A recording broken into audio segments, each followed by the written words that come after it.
ទីព្រៃនាយមានបុរសអ្នកស្រែម្នាក់ប្រកបរបរចិញ្ចឹមជីវិតតែងនឹងដាក់ចុចយកត្រី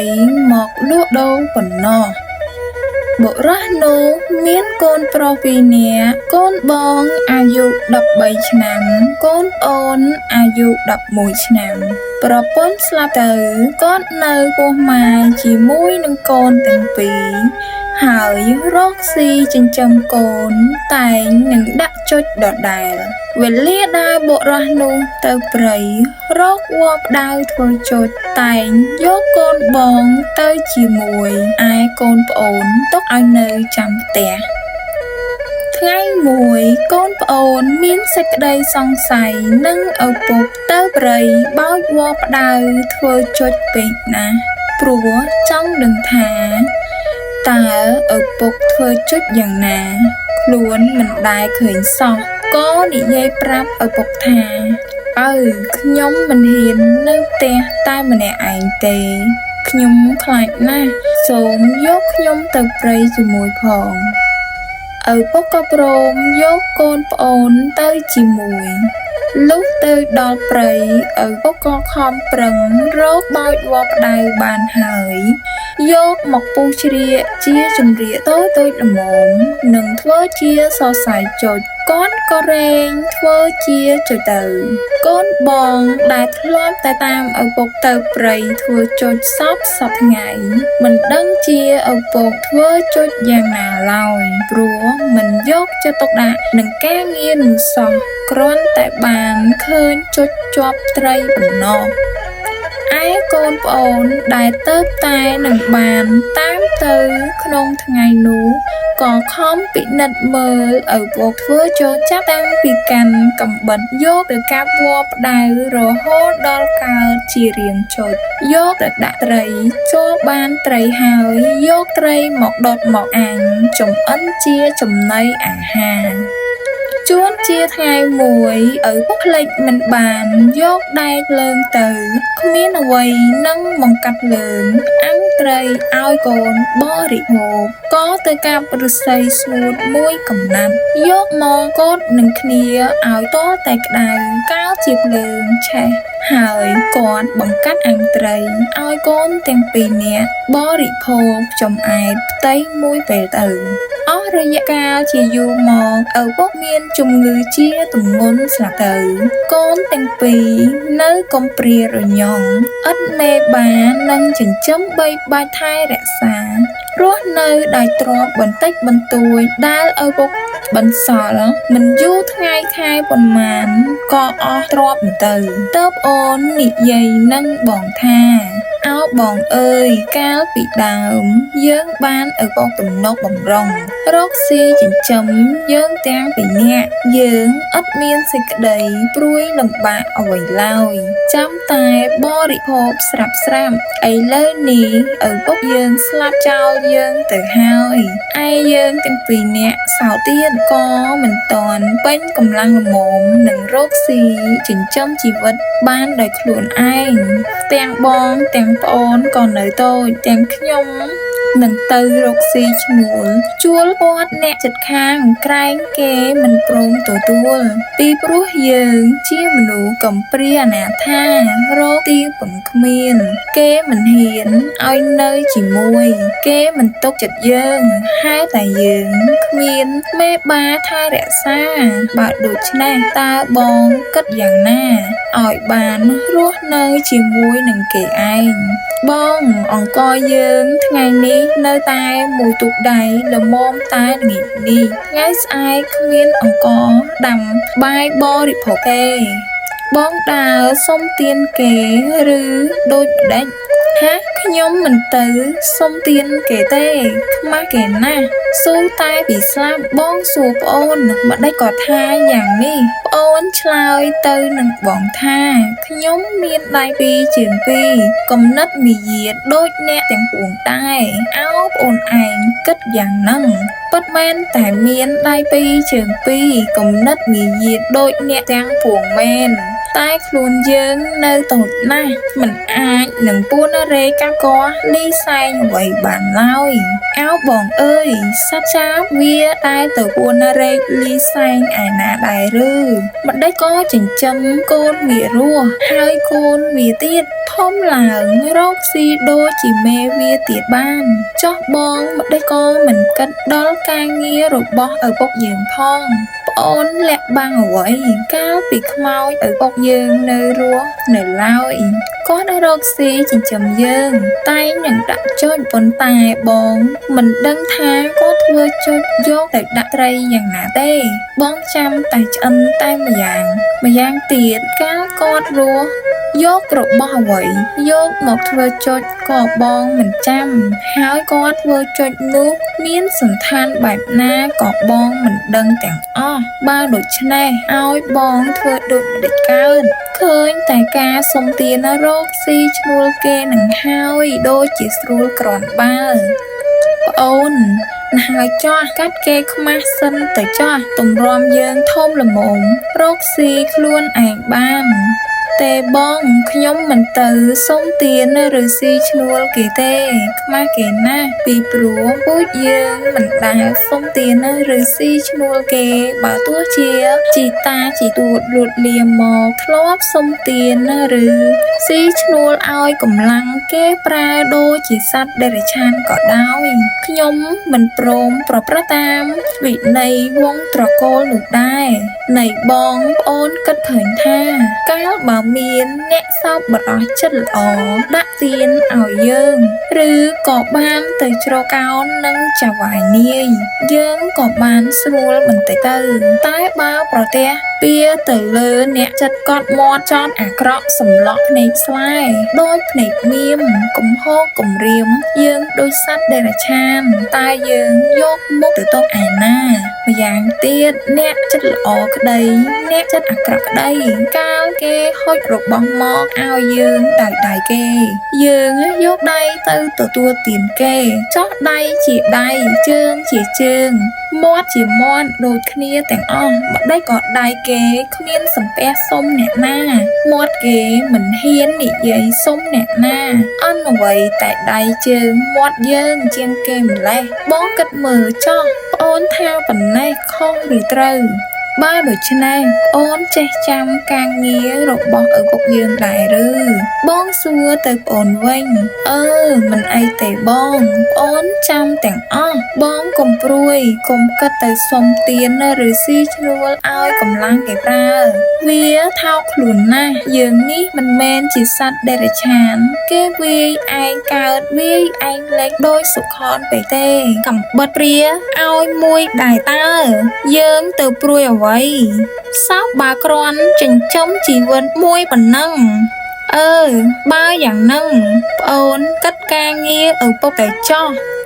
ឯប្អូនជាក្មេងមានប្រាជ្ញាក៏ប្រារព្ធធ្វើចុចកើតយកទៅដាក់ត្រីបានដូចបំណងលុះថ្ងៃក្រោយកន្លងមកទៀតប្អូនអង្គុយក្តែម្នាក់ឯង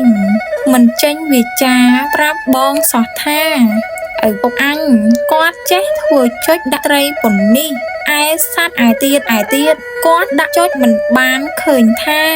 ប្រាជ្ញាគាត់នៅខ្សោយណាស់បើដូច្នេះអញរកឧបាយនឹងធ្វើចុចដាក់សត្វមរឹកមានសត្វជ្រូកព្រៃឆ្លុះរមាំងជាដើមលោកកាត់ឃើញដូចឆ្លេះហើយក៏និយាយប្រាប់បងយើងកាត់ទៅរកដាក់ចុចឯព្រៃវិញក្រែងបានជាប់ជ្រូកព្រៃឆ្លុះរមាសជាសត្វធំ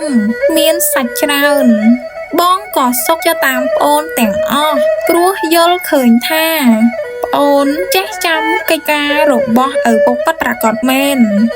ហើយក៏មិនដើរគ្នាពីរនាក់បងប្អូន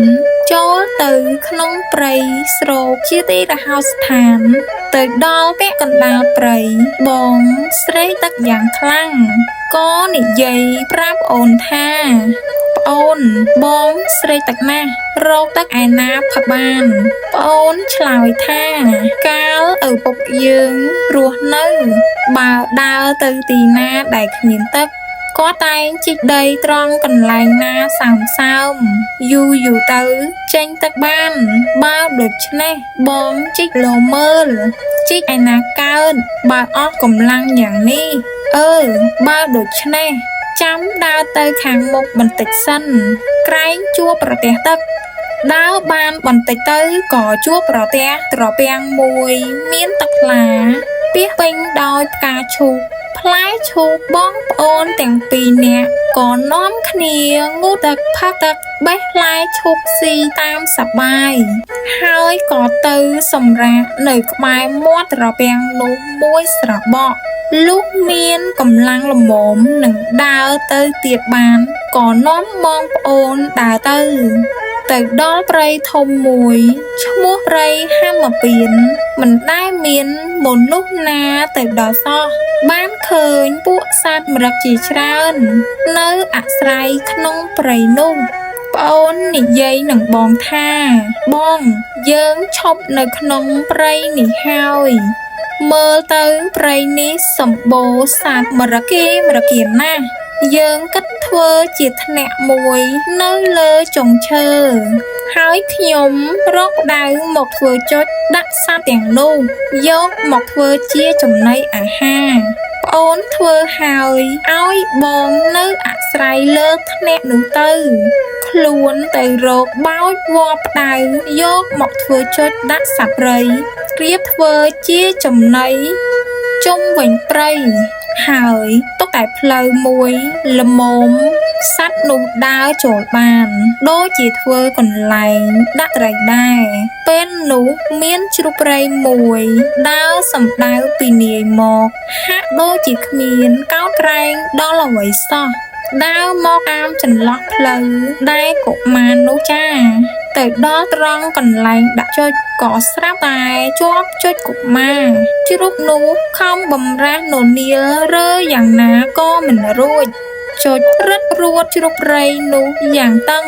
ស្ទើរតែដកដង្ហើមមិនរួចមិនយូរប៉ុន្មានជ្រូកនោះក៏ដាច់ខ្យល់ស្លាប់ទៅកុមារទាំងពីរឃើញជ្រូកព្រៃជាប់ជុចស្លាប់ដូចនេះហើយក៏ត្រេកអរពេកណាស់នាំគ្នាដោះអុសចេញពីជូចគិតយកមកអាំងឆ្អើរធ្វើជាអាហារបរិភោគជួនជាវេលានោះដៃភ្លើងដែលដាក់ក្នុងហោប៉ៅអាវបងក៏អស់ប្រឆេះរលីង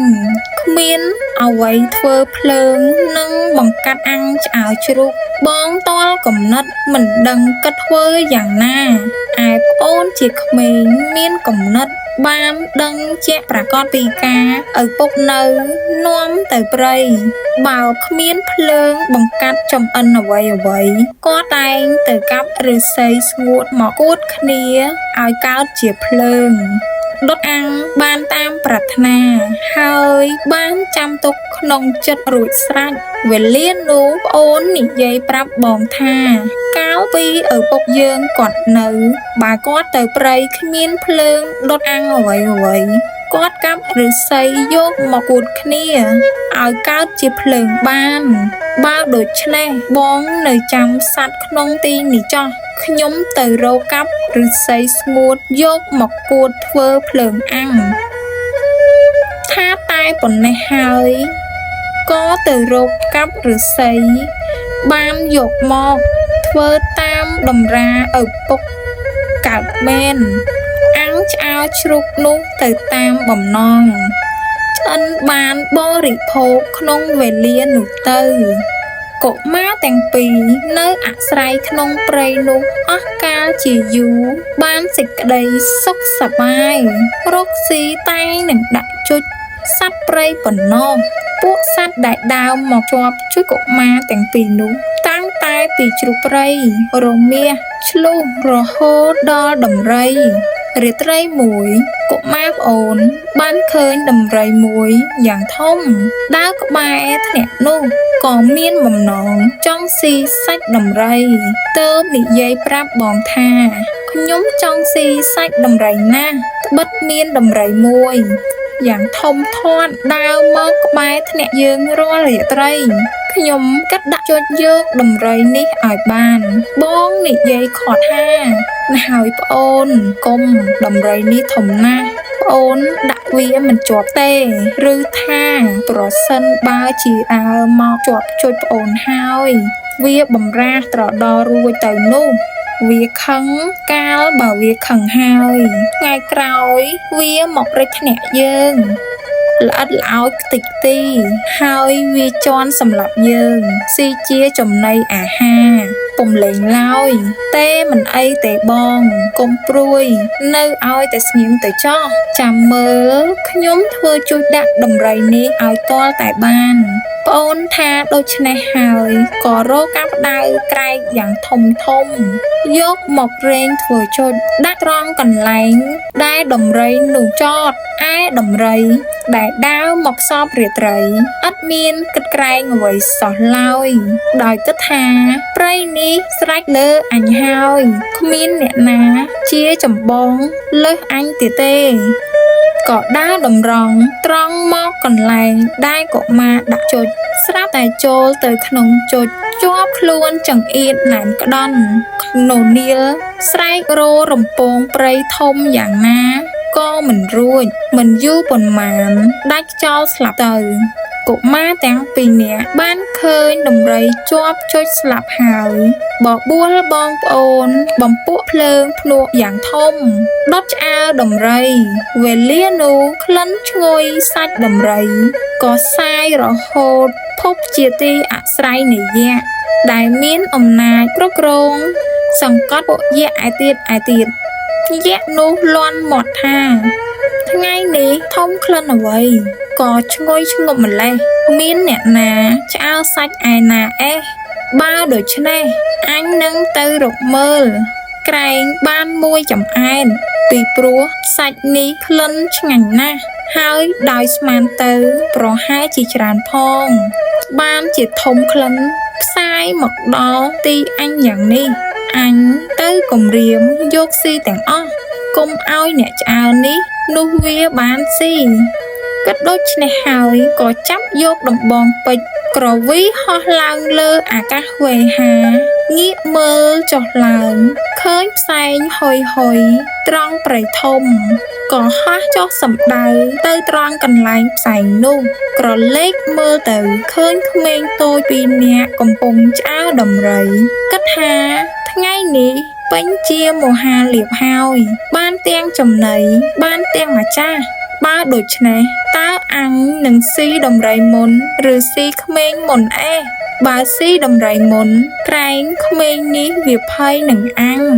រត់ពួនបាត់ឥឡូវនឹងស៊ីក្មេងគ្មានអ្វីគ្រាន់ធ្វើជាបង្អែមសម្រាប់លាងមាត់ខាងក្រោយនៅទីបំផុតនោះយក្សសម្រេចចិត្តថាណាហើយអញស៊ីដំរីមុនចោះទុកក្មេងស៊ីក្រោយជាបង្អែមវិញទើបជ្រះមាត់ស្រួលក្មេងនេះវាមិនមែនរត់ពួនទៅឯណាឡើយទុកវាជារត់ពួនកន្លែងណាក៏មិនកំបាំងនឹងភ្នែកអញដែរវាមកពីស្រុកភូមិរបស់មនុស្សលោកចូលមកដល់ព្រៃនេះម្លេះហើយវារត់ទៅណានឹងរួចតើបយក្សចូលទៅគំរាមកុមារដែលកំពុងឆ្អើរដំរីនោះថាវើយអាក្មេងច្រមុះអាឯងមកពីណាដើរចេញឲ្យឆាប់កុមារទាំងពីរដើរចេញពីទីនោះទៅប៉ុន្តែកុមារបងមានសេចក្តីផិតភ័យ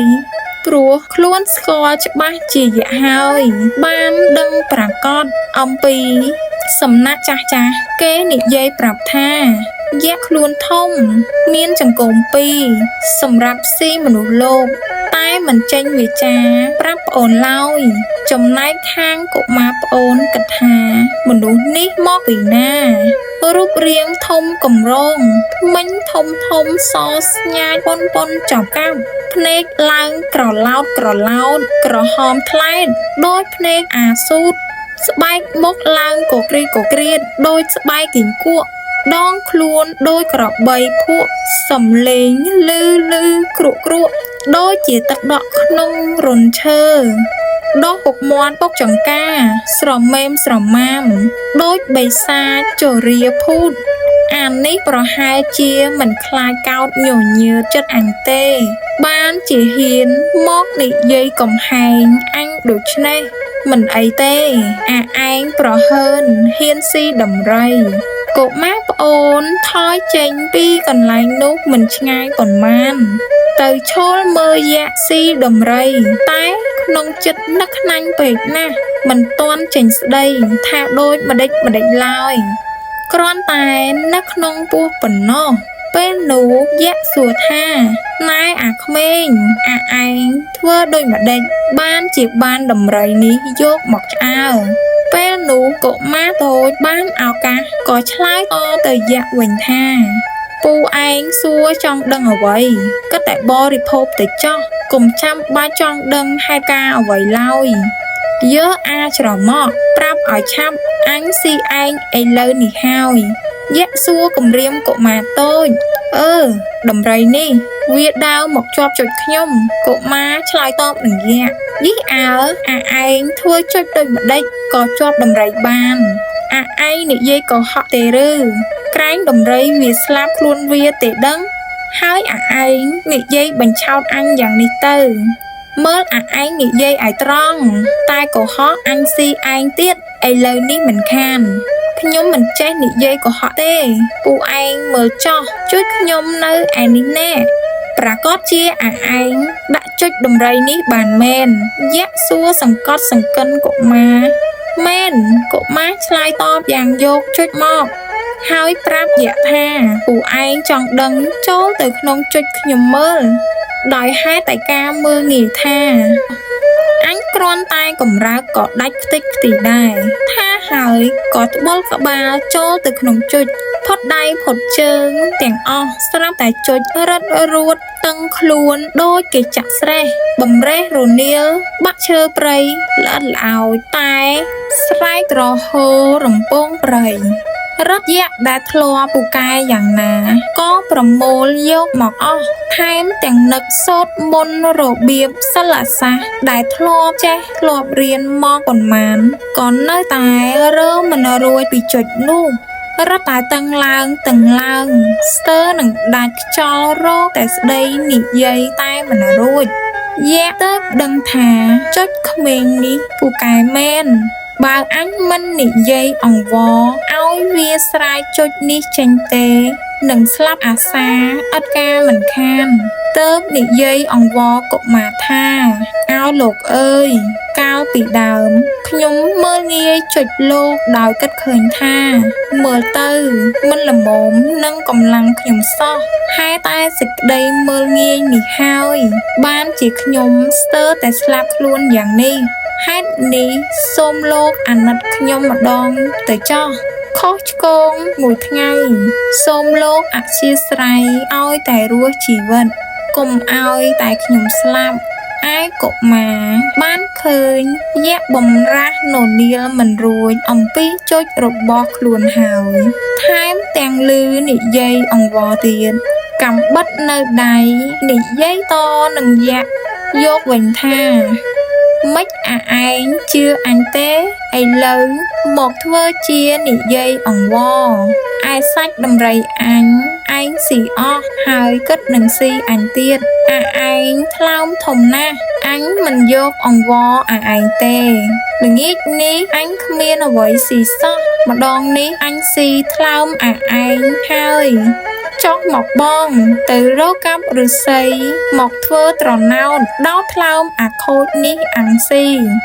បងក៏ចុះពីថ្នាក់មកទាំងភ័យញញីញញ័រដល់មកចិត្តប្អូនឃើញយក្សគួសម្បើមក៏រត់តែញាប់ញ័រប្អូននិយាយថាបងឈប់កុំញ័រចង់ស៊ីសាច់វាពេកឈប់សិនចាំឆ្អិនសិនញ័រចង់អ្វីទៀតហើយកុំញ័រអ្វីពេកហើយស៊ីឆៅមិនឆ្ងាញ់ទេហើមពុះពងណាបងយក្សឮសម្ដីកុមារនិយាយនឹងបងដូច្នេះហើយរត់ទាំងតែងផាត់ភ័យស្លុតរលឹងហើយនិយាយអង្វរកុមារទៀតថា អោលោកម្ចាស់ថ្លៃអើយសូមលោកអាណិតខ្ញុំយកតែបុណ្យម្ដងទៅចោះខ្ញុំនឹងជូនកន្លែងបក់កន្លែងបោយមួយឲ្យតែលោកលេងខ្ញុំឲ្យបានរស់មានជីវិតបិទខ្ញុំជាស្ដេចយក្សគ្រប់គ្រងអាណាចក្រប្រជានុរាស្ត្របើលោកឲ្យខ្ញុំស្លាប់ទៅសមជាស្រុកទេសរបស់ខ្ញុំអន្តរាយមិនខានទាំងកូនប្រពន្ធខ្ញុំក៏ពុំមានទីពឹងកុមារប្អូនសួរបញ្ជាក់យៈថាចុះឯងឲ្យកន្លែងបក់កន្លែងបោយដល់យើងកន្លែងនោះបើបក់បោយទៅអាចឲ្យសម្រេចប្រយោជន៍ដូចម្ដេចខ្លះតាមតែលោកចង់បានបក់មកបានតាមប្រាថ្នាបើចង់ឲ្យបាត់ទៅវិញគ្រាន់តែបោយថាទៅវិញចោះក៏ស្រាប់តែបាត់អស់រលីងប្រកាសជាឯងឲ្យយើងមែនឬមែនក្រែងកុហកអញទេដឹងមិនកុហកទេលោកបើកុហកតើឲ្យយើងធ្វើដូចម្ដេចយើងមិនទុកចិត្តទេពីព្រោះឯងជាស្ដេចសោយរាជក្រែងរួចពីកណ្ដាប់ដៃយើងទៅបបួលរេពលមកចម្បាំងយើងវិញបងយកកាំបិតមកពន្លះសាច់វាអាំងស៊ីសម្រន់សេចក្តីឃ្លានមួយស្របបក់សិនបងនោះនៅតែមិនតាន់បាត់ភ័យនឹងយក្សឮកុមារតូចឲ្យបងយកកាំបិតមកពន្លះសាច់ខ្លួនដូច្នេះក៏ញាប់ញ័រស្ទើរបាត់ស្មារតីហើយនិយាយអង្វរកុមារនោះទៀតថាសូមលោកទុកតែជីវិតឲ្យចោះខ្ញុំនឹងប្រគល់រាជទាំងអស់ព្រមទាំងស្រុកសួយទាំងអំបាលម៉ានជូនលោកទៀតខ្ញុំសូមរួចតែខ្លួននិងភរិយាបុត្រីបុត្រាហើយនៅធ្វើសេនារក្សាលោកទៀតកុមារប្អូនក៏សួរបញ្ជាក់យៈថាបើឯងនិយាយទៀងត្រង់មែនហើយយើងអត់ទោសឲ្យបានតែបើយើងមិនដឹងជាឯងស្ដេចសោយរាជនៅនគរណាចោះធ្វើម្ដេចឲ្យយើងទៅតាមយកនគរឯងបានអោលោកមិនសល់ក្រអ្វីនឹងអញ្ជើញទៅឯនគរខ្ញុំនោះទេឲ្យតែលោកលេងខ្ញុំចោះខ្ញុំនឹងធ្វើតម្រុយរហូតដល់ទៅនគរខ្ញុំឯណោះឯងធ្វើតម្រុយបែបណាខ្ញុំកាច់មេឃឈើស្រស់បោះហាតាមផ្លូវទៅបើកាលលោកអញ្ជើញទៅសូមទៅតាមមេឃឈើដែលខ្ញុំកាច់បោះនេះចោះកុមារទាំងពីរក៏ព្រមដោះយក្សចេញពីជុចឯយក្សបានរួចខ្លួនពីជុចហើយក៏ក្រាបថ្វាយបង្គំកុមារទាំងពីរដើរទៅនគរខ្លួនវិញហើយកាច់មេឃឈើជាតម្រុយដើម្បីជាទីសម្គាល់ដល់កុមារទាំងពីរប្រាណអត់មានកុហកភូតភរអ្វីឡើយលុះដល់ទៅនគរហើយចូលទៅនិយាយប្រាប់ពួកពលសេនាយោធាទាហានដែលនៅចាំខ្លោងទ្វារទាំង7ជាន់ថាណែវើយស្អែកនេះមានក្មេងតូច2នាក់ជាក្មេងមនុស្សលោកមកដណ្ដើមរាជអញបើឯងឃើញវាមកហើយត្រូវខត់កុំឲ្យវាចូលតែកុំធ្វើទុកបុកម្នេញវាឡើយគ្រាន់តែស្រែកខាត់ប៉ុណ្ណោះបានហើយពីព្រោះក្មេងនោះពូកែណាស់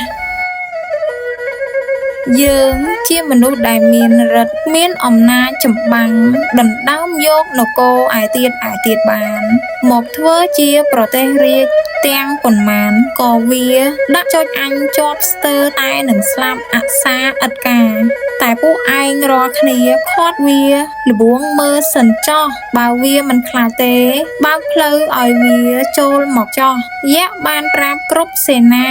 អ្នកចាំខ្លោងទ្វារទាំង7ជាន់សពគ្រប់ហើយក៏ចូលទៅក្នុងប្រាសាទសំងំដេកលក់ស្រមមុខក៏ក្រើកព្រឹត្តពី ឯកុមារបងប្អូនទាំងពីរនាក់ក៏បណ្ដើរគ្នាទៅនគរយក្សតាមតម្រុយមេឃឈើលុះបានទៅដល់ហើយក៏ជួបប្រទះនឹងពួកកងទ័ពមួយកងដែលនៅចាំខ្លោងទ្វារទី7នោះកុមារបងកាលបានឃើញយក្សច្រើនដល់ម្លឹងក៏ភ័យញាប់ញ័រស្ទើរនឹងបាត់ស្មារតីប្អូននិយាយកំឡាចបងឡើងថាណែបងកុំញ័រចង់ពេកឈប់កុំអាលចង់ចាប់កាប់ធ្វើបាបវាឈប់កុំយើបងស្ទើរតែខាត់មិនឈ្នះហើយកុំញ័រចង់ពេកវាខ្លាចបងឯងហើយពួកទាហានយក្សបានឮកុមារនិយាយដូច្នេះក៏ខ្លាចរួញខ្លួនឥតហ៊ានមាត់ក៏អ្វីសោះបើកផ្លូវឲ្យកុមារទៅដោយស្រួលរហូតដល់ទៅទ្វារក្នុងគម្រប7ជាន់យក្សខ្លាចទាំងអស់ទើបនាំបងប្អូនឡើងទៅលើប្រាសាទយក្សឃើញយក្សកំពុងដេកស្រមមុខតរប្រាសាទឃើញពួកស្រីស្នំកំពុងតែអង្គុយបកខាងស្ដាំ100ខាងឆ្វេង100ឯបងឃើញយក្សច្រើនសម្បើមណាស់ពេកក៏ភ័យស្លុតស្មារតីប្អូនស្រែកហៅយក្សថាណែអានេះក្រោកឡើងអញមកដល់ហើយដេកដល់ណាទៀតយក្សឮសំឡេងកុមារតូចស្រែកហៅខ្លួនដែលកំពុងដេកលក់ដូច្នេះក៏ភ្ញាក់ដឹងខ្លួនឡើងក្រឡេកមើលទៅស្គាល់ជាក់ជាកុមារម្ចាស់ជុចក៏ផិតភ័យមោហិមាស្ទុះមកម្នីក្រាបថ្វាយបង្គំកុមារតូចទាំងពីរហើយប្រាប់ពួកស្រីស្នំដែលកំពុងអង្គុយគាល់ប្រើអាមាត្យឲ្យហៅពួកសេនាធិបតីនិមឺនមុខមន្ត្រីព្រំព្រឹត្តបុរាហិតបណ្ឌិតកវីឲ្យចូលមកក្នុងបូរីយ៉ាងឆាប់វើយលុះពួករាជសេនាអាមាត្យមកជួបជុំគ្នាសពគ្រប់ហើយយក្សស្រែកប្រកាសថាអ្នករាល់គ្នាចូលក្រាបថ្វាយបង្គំស្ដេចមនុស្សទាំងពីរនាក់នេះហើយត្រូវគោរពកោតខ្លាចយកចិត្តទុកដាក់ឲ្យដូចជាខ្លួនអញបិទអញប្រគល់រាជឲ្យស្ដេចមនុស្សលោកនេះសោយហើយអញសូមរួចតែខ្លួនប៉ុណ្ណោះឯអ្នកទាំងអស់ត្រូវនៅជ្រោក្រោមលបុនស្ដេចមនុស្សលោកនេះចោះពួករាជសេនាអាមាត្យទាំងអស់ក្រាបថ្វាយបង្គំកុមារទាំងពីរគ្រប់គ្នាអត់មាននរណាមួយហ៊ាននិយាយថាដូចម្ដេចឡើយយក្សក៏បានរៀបពិធីអភិសេកជាមង្គលប្រជុំពួកពលយោធាជាអនេកប្រការហើយប្រគល់ធីតារបស់ខ្លួនឲ្យជាមហេសីប៉ុន្តែកុមារប្អូនមិនសោយរាជខ្លួនឯងទេឲ្យបងសោយរាជវិញព្រោះយល់ឃើញថាបងបានចិញ្ចឹមបីបាច់ថែរក្សាខ្លួនកុមារទាំងពីរសឹងនៅជាសុខសប្បាយក្នុងនគរយក្សនោះរហូតអវសានកាល